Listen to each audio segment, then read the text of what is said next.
యేసుక్రీస్తు ప్రభువారు సిలువలో వేలాడుతూ కూడా కొన్ని విలువైన మాటలు మాట్లాడారు. కొన్ని ప్రాముఖ్యమైనటువంటి మాటలు మాట్లాడారు. ఈరోజు మనం వాటిని ధ్యానిద్దాం. యేసుక్రీస్తు వారు ఫస్ట్ పలికిన మాట, తండ్రి వీరేమి చేయుచున్నారో వీరెరుగరు కనుక వీరిని క్షమించు అని మన కోసం కన్నీటి ప్రార్థన చేసినట్లుగా మనం చూస్తున్నాము.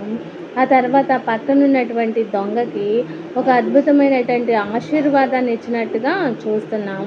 నేడు నీవు నాతో కూడా పరదైసులో ఉండువు అని అక్కడ ఉన్నటువంటి వ్యక్తికి ఆశీర్వాదం ఇచ్చినట్టుగా మనం చూస్తున్నాం. తర్వాత చూసినట్టయితే ఆ కింద ఉన్నటువంటి తన తల్లిని చూసి తన తల్లి బాధ్యతను తన శిష్యుడైన యోహానుకు అప్పగించినట్లుగా చూస్తున్నాం. అమ్మ ఇదిగో నీ కుమారుడు అని తన శిష్యుడైన యోహానుకి అప్పగించను, ఇదిగో నీ తల్లి అని చెప్పాను. యేసుక్రీస్తు ప్రభువారు పలికిన ఈ 3 మాటలు కూడా ఇతరుల గురించి చెప్పడం జరిగింది. అంటే మన గురించి ప్రార్థన చేశారు, పక్కనున్న దొంగకు ఆశీర్వాదం ఇచ్చారు, తన తల్లి బాధ్యతను తన శిష్యునికి అప్పగించినట్లుగా మనం చూస్తున్నాం. ఇప్పుడు మనం చదువుకోబోయే 4వ మాట ఎవరి గురించి మాట్లాడడం జరిగిందంటే యేసుక్రీస్తు ప్రభువారి గురించే మాట్లాడడం జరిగింది. అందరూ మీ బైబిల్ గ్రంథాన్ని ఓపెన్ చేయండి. మార్కు సువార్త 15వ అధ్యాయం 33, 34 వచనాలు చదువుకుందాం. అందరూ ఓపెన్ చేయండి. మార్కు సువార్త 15వ అధ్యాయం 33, 34 వచనాలు చదువుకుందాం. Page number 47. మధ్యాహ్నం మొదలుకొని 3 గంటల వరకు ఆ దేశమంతటను చీకటి కమ్మెను.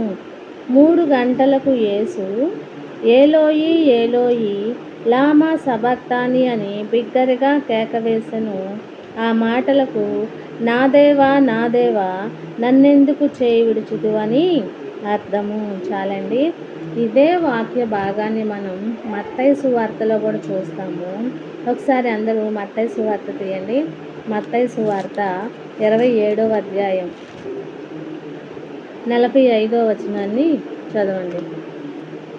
మధ్యాహ్నం మొదలుకొని 3 గంటల వరకు ఆ దేశమంతటను చీకటి కమ్మెను. ఇంచుమించు 3 గంటలప్పుడు యేసు ఏలీ ఏలీ లామా సబక్తాని అని బిగ్గరగా కేకవేసెను. ఆ మాటకు నా దేవా నా దేవా నన్నెందుకు చేయి విడుచుదువని అర్థము. చాలండి. ఇక్కడ మార్కు సువార్తలో చూసాం మనం, ఇక్కడ మత్తయి సువార్తలో కూడా చూసాము.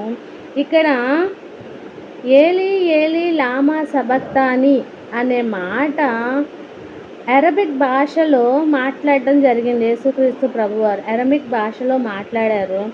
ఆ మాటకు అర్థం ఏంటి? నా దేవా నా దేవా నన్నెందుకు చేయి విడిచితివి అని అర్థం కదా.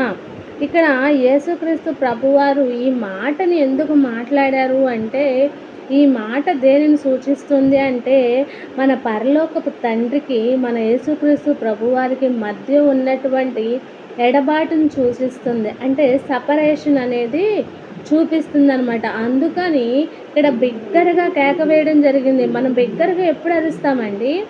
మనం ఇంక బాధ భరించలేము, ఇంకా నా వల్ల కాదు అన్నప్పుడే మనం గట్టిగా అరుస్తాం. అలాగే ఇక్కడ యేసుక్రీస్తు ప్రభువారు కూడా తన తండ్రికి తనకి మధ్య ఉన్న ఎడబాటుని భరించలేక నా దేవా నా దేవా నన్నెందుకు చేయి విడుచుదువని అర్థము. సో ఇది సపరేషన్ గురించి తెలియచేస్తుంది. దీనికి ముందున్నటువంటి విషయాన్ని మనం ఒకసారి పరిశీలన చేద్దాం. మధ్యాహ్నం మొదలుకొని 3 గంటల వరకు ఆ దేశమంతటను చీకటి కమ్మెను అని మనం చదువుకున్నటువంటి లేఖన భాగంలో ఉంది. మధ్యాహ్నం మందు చీకటి కమ్మడం ఏంటి? మధ్యాహ్నం చీకటి కమ్మడం ఏంటి? మధ్యాహ్నం మొదలుకొని 3 గంటల వరకు ఆ దేశమంతటా కూడా చీకటి కమ్మినట్లుగా మనం చూస్తూ ఉన్నాము. మరి ఎప్పుడైనా చీకటి ఎప్పుడు చూస్తాం మనం? మిడ్నైట్, బాగా నైట్ టైంలో బాగా చీకటిగా ఉంటుంది కదా. కానీ ఇక్కడ మధ్యాహ్నమే చీకటి కమ్మిందంట. అసలు ఈ చీకటి కమ్మడం అనే దాని గురించి మనం తెలుసుకోవాల్సిన విషయం ఏమిటంటే, ఆ చీకటి ఎందుకు కమ్మిందంటే యేసుక్రీస్తు ప్రభువారిలో ఏ పాపము లేదు, ఏ శాపము లేదు. పవిత్రుడు, పరిశుద్ధుడు, యథార్థవంతుడు, నీతిమంతుడు అయినటువంటి యేసుక్రీస్తు వారు ప్రభువారు సిలువలో వ్రేలాడుతూ ఎంతో శ్రమను పొందుతున్నాడు. సృష్టికర్త అయినటువంటి ఆ యేసు ప్రభువారు అంత శ్రమల ద్వారా, వేదన ద్వారా బాధ పొందుతూ భయంకరమైనటువంటి పరిస్థితులలో నుంచి వెళుతున్నప్పుడు సృష్టి కూడా దానిని చూడలేకపోయింది. సూర్యుడు అస్తమించడం జరిగింది. మన యేసు ప్రభువారు పుట్టినప్పుడు కూడా సృష్టి స్పందించింది. ఆకాశంలో వింతైనటువంటి తార వెలిసింది కదండి. అప్పుడు కూడా సృష్టి స్పందించింది. ఇప్పుడు కూడా సృష్టి స్పందించింది. అంత విదారకరమైనటువంటి, బాధాకరమైనటువంటి పరిస్థితిని సృష్టి కూడా చూడలేకపోయింది. కాబట్టే సూర్యుడు అస్తమించాడు. కాబట్టే ఆ దేశం అంతటా 3 గంటల వరకు చీకటి కమ్మింది అని మనం ఇక్కడ చూస్తున్నాం. ఇదే విషయాన్ని మనం ఒకసారి ఆమోసు గ్రంథంలో చూద్దాము. ఆమోసు గ్రంథం 8వ అధ్యాయం 9వ వచనం. ఆమోసు గ్రంథం 8వ అధ్యాయం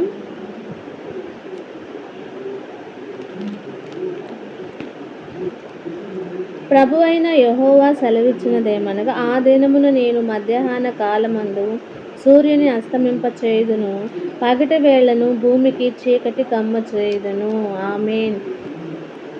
కొన్ని వేల సంవత్సరాల క్రితమే ఆమోసు ప్రవక్త ప్రవచనం నెరవేర్పు గురించి ప్రకటించడం జరిగింది. ఇక్కడ చెప్తున్నారు, మధ్యాహ్న కాలమందు సూర్యుని అస్తమింపచేయుదును, పగటి వేళ భూమిని చీకటి కమ్మును అని ఈ ప్రవచనం నెరవేర్పులో భాగంగా ఇక్కడ చీకటి కమ్మడం అనేది జరిగింది. యేసుక్రీస్తు ప్రభువారు అంధకారంలో ఎందుకు ఉండవలసి వచ్చింది అంటే, యేసుక్రీస్తు ప్రభువారు అంధకారంలోనికి వెళ్ళారు. ఎందుకంటే అంధకారంలో ఉన్నటువంటి మనము వెలుగులోనికి రావడానికి అంధకారంలోనికి వెళ్ళవలసి వచ్చింది. ఆయనంత శ్రమను, బాధను, వేదనను ఎందుకు పడవలసి వచ్చింది అని మనం క్వశ్చన్ చేసుకున్నట్లయితే, ఒకసారి 2 కొరింథీయులకు రాసిన పత్రిక 5వ అధ్యాయం 21వ వచనాన్ని చూద్దాం. ఎందుకనగా మనం ఆయన యందు దేవుని నీతి అగునట్లు పాపమెరుగని ఆయనను మన కోసము పాపముగా చేసెను. ఆయనలో ఏ పాపము లేదు కదండి.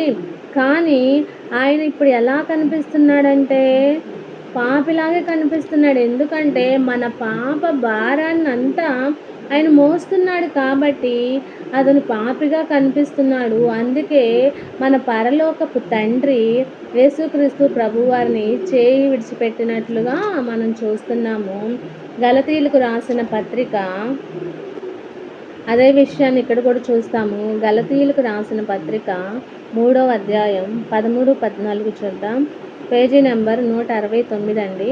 అందరూ చూడాలి బైబిల్ ఓపెన్ చేసి. ఆత్మని గూర్చిన వాగ్దానము విశ్వాసము వలన మనకు లభించినట్లు అబ్రహాం పొందిన ఆశీర్వచనము క్రీస్తు యేసు ద్వారా అన్యజనులకు కలుగుటకై క్రీస్తు మన కోసము శాపమై మనలను ధర్మశాస్త్రం యొక్క శాపము నుండి విమోచించెను. ఇందును గూర్చి మ్రాను మీద వేలాడిన ప్రతి వాడును శాపగ్రస్తుడు అని వ్రాయబడి ఉన్నది. శాపగ్రస్తుడు, మ్రాను మీద వేలాడిన ప్రతి వాడును. యేసుక్రీస్తు ప్రభువారిలో ఎటువంటి శాపము లేదు. అయినా కూడా ఆయన మ్రాను మీద వ్రేలాడుతున్నాడు. ఒక శాపగ్రస్తుడుగా మాను మీద వ్రేలాడుతున్నాడు. ఏ పాపము చేయని వ్యక్తి పాపిగా కనిపిస్తున్నాడు. ఏ శాపము లేని వ్యక్తి శాపగ్రస్తుడిలాగా మ్రాను మీద వ్రేలాడుతున్నాడు. అంటే అవన్నీ ఎవరి భారములు? మన భారాలు, మన పాపాలు, మన శాపాలు ఆయన భరిస్తూ ఉన్నాడు. ఇదే విషయాన్ని మనం యెషయా గ్రంథం 53వ అధ్యాయం 5వ వచనంలో చూద్దాము. అందరూ ఒకసారి ఓపెన్ చేయండి. యెషయా గ్రంథం 53వ అధ్యాయం 5వ వచనం. మన అతిక్రమ క్రియలను బట్టి అతడు గాయపరచబడెను, మన దోషములను బట్టి నలుగగొట్టబడెను. మన సమాధానార్థమైన శిక్ష అతని మీద పడెను. అతడు పొందిన దెబ్బల చేత మనకు స్వస్థత కలుగుచున్నది. మన అతిక్రమ క్రియలను బట్టి అతడు గాయపరచబడెను. ఎవరి అతిక్రమాలను బట్టి గాయపరచబడ్డాడు? యేసుక్రీస్తు ప్రభువారు ఏమైనా అతిక్రమాలు చేశారా? ఆయన అతిక్రమాలు ఏం చేయలేదు. మన అతిక్రమాలను బట్టే అతనికి గాయాలైనవి అనమాట. గాయపరచబడ్డాడు. మన దోషాలు మనం నలగొట్టబడాలి, మన దోషాలు. కానీ మన దోషాలన్నీ ఆయన భరిస్తున్నారు కాబట్టి అతను నలగొట్టబడ్డాడు. మన మీద పడవలసినటువంటి శిక్షను ఇక్కడ యేసుక్రీస్తు వారి మీద పడుతుంది. అంటే మన పాపాలని, మన శాపాలని, మన దోషాలని అన్నిటినీ కూడా మోస్తున్నాడు. కాబట్టే ఇక్కడ పరలోకపు తండ్రి యేసుక్రీస్తు ప్రభువారిని చేయి విడిచిపెట్టడం జరిగింది. ఇప్పుడు యేసుక్రీస్తు ప్రభువారు క్వశ్చన్ అడుగుతున్నారు, నా దేవా, నా దేవా, నన్నెందుకు చేయి విడిచితివి అని ఎందుకు అడుగుతున్నారంటే, క్వశ్చన్ ఉన్నప్పుడు ఆన్సర్ కూడా ఉంటుంది కదండి. దీనికి ఉన్న అల్టిమేట్ ఆన్సర్ ఏంటంటే యోహాను సువార్త 3వ అధ్యాయం 16వ వచనం. అందరూ ఒకసారి చదవండి.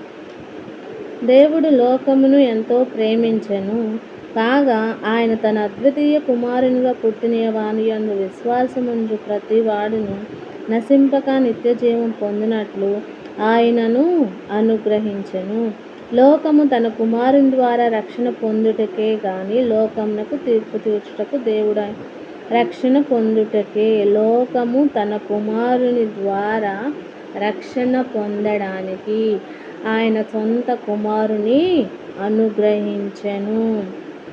నిత్య జీవం పొందడానికి తన కుమారుని ద్వారా మనం రక్షణ పొందడానికి యేసుక్రీస్తు ప్రభువారిని ఈ లోకానికి పంపించడం అనేది జరుగుతుంది.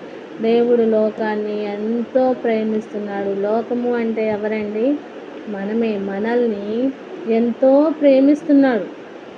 మనం నశించిపోవడం ఆయనకి ఇష్టం లేదు. అందుకని మన పాపాలని, మన శాపాల నుండి మనకు విముక్తి కలగాలి, మనకి రక్షణ కలగాలి అంటే